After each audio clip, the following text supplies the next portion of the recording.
Hey guys, and welcome back to 3 Layers Deep. So don't excuse my hair, it's still in the drying process. I washed it yesterday, but then I went to bed with it like still kind of wet, and it's still kind of wet today. And yeah, so it's kind of like no volume whatsoever. But anyway, hi. I know it's been like over a week. I'm sorry. I just feel like, again, the changing of the seasons and just life taking over. My daughter started dancing, and now we have Bible studies. A lot more during the week. Well, one extra day during the week, then I have the women's study. Anyways, I just got things going on, and I guess filming is just becoming a little harder for me, but I'm trying. I haven't left, so I'm still here. Anyway, so yes, a viewer actually requested if I could make a video on the difference between sebaceous filaments and comedones, and there is a slight difference, and I'm going to actually talk about that. So thank you for requesting it, and yeah, so before this video gets really long, let's just jump right into the explanation between the two. So sebaceous filaments are similar to open comedones, okay? But these are solidified oil within your skin cell without the actual cell matter, okay? Whereas a comedone or a blackhead is solidified compaction in your pore, and it contains the cell matter as well as the oil that's been collected in your pore and has been exposed into the air, causing the opening to become black, and that's where you get blackheads. Like when I was working on skincare, even sometimes on me, you especially get it right on the nose area, and when you squeeze it the right way, because there's a right way to squeeze it, when you squeeze it, it comes out really stringy, whereas a comedone is more compacted and hard. Sometimes it has the dark tip, so there is a difference. But usually acne starts off as a sebaceous filament, and if it goes unchecked, it'll turn into an open or closed comedone, okay, which is a blackhead that has not been exposed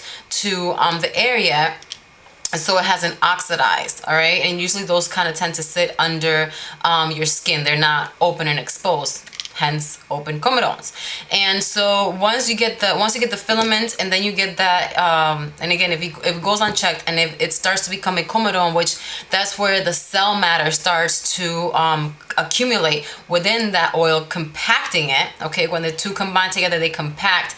And if that goes unchecked, after a while, once that pore gets clogged enough to a certain point and it can't take anymore, it's going to start building bacteria, because you're plugging, you're making a plug, as though as that pore is trying to push up that oil, it has nowhere to go, so it's going to start to get inflamed. And once that it gets inflamed, it gets to a certain point that it bursts, and that bacteria outspills into your cell, and that's how you end up with a pimple. So first it starts off with a filament, then it goes into a comedone, and then eventually it'll form bacteria, because the oil that's within that cell is trying to shoot outward, and there's that block there. So there definitely is a difference. Thank you so much for asking this question, and you're asking also how to prevent or how to get rid of it.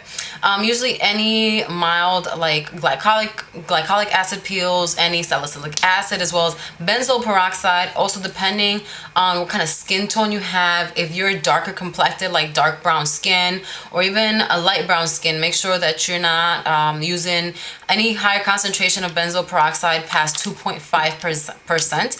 If you're lighter skin, like, you know, fair skin, you can use up to 10%. Just spot treatments.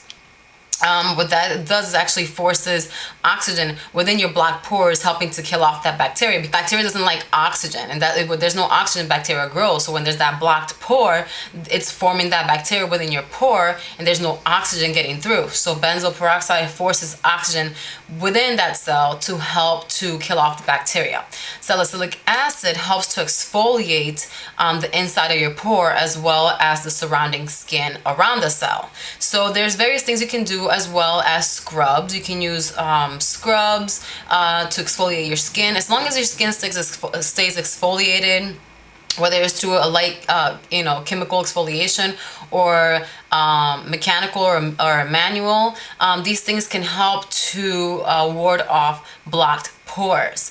I know for me, salicylic acid does not really help, so I tend to stick to benzoyl peroxide. Now, if you're looking to extract, I would recommend a comedone extractor. You can purchase those at like maybe Sephora as well as any drugstores. You can do it with your fingers too, but yeah, like just a quick recommendation, if you're going to do it with your fingers, I would recommend you to wrap your fingers up in either paper towel or tissue. Make sure you wash your hands. Also, something very important, only do it after you have showered or bathed, where your skin is moist and plump and hydrated and the skin surrounding the cell is plump. You don't want to extract when your skin is dry or through the middle of the day, because your skin is tight, so you can cause rupture in your skin, as well you can cause broken capillaries. So you have to be very, very careful on how you do it, and you want to just be gentle with your skin. You want to make sure you stretch the skin out first and then kind of do a rolling motion, like pushing the cell matter up. You definitely want to be gentle, but the best thing to do, or the easiest thing I would say device to use, would be a comedone extractor.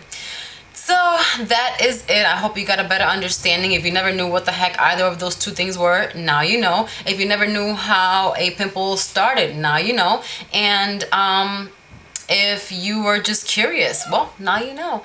And homegirl, I hope you got a better understanding. Thank you for requesting this video, and as always, thank you guys so much for watching, and I will see you guys in my next video. God bless you. Bye.